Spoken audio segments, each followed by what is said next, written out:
After you've removed your rod from the rod tube, then you remove it from the rod sock, it's time to assemble the rod and prepare for your day of fishing. On this particular rod here, it has dots, which help you line up all the guides in a row. So when assembling it, you slight turn off center, slight turn back to line up your dots. You assemble it firmly because you do not want these to come loose during casting. Paraffin on the male spigots is a nice additive to help assemble them and to keep them stuck together and to disassemble them. Some rods do not have the dots, so therefore when you assemble it, you put together your rod this way, turn, line up each section as you would go. So you'd line up the guides as you would go. Next comes the reel.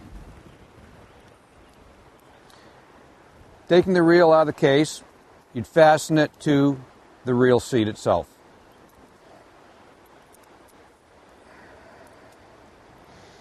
The retainer on the end slides up to the rear foot of the reel. Then the retainer nut tightens that down.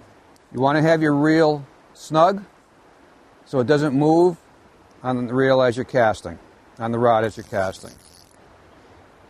Next is to line up the rod. Bring out some fly line, fold it over, and go through each guide. The first two guides on this rod are called the stripping guides. They're larger, they have ceramic inserts. The next guides, as you can see, they're small wire, they're called snake guides. The reason why I take and fold the line over like this is so once you go through the guide, you can let it go, and you'll notice it doesn't fall back through, where your leader material and your nylon tippet material would just slide right back down to the reel.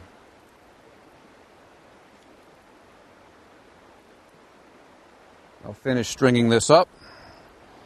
Try not to put your rod, reel into the rocks, into the grass, or into an abrasive type material, just to keep them looking new and performing at the best they can for a long, long time.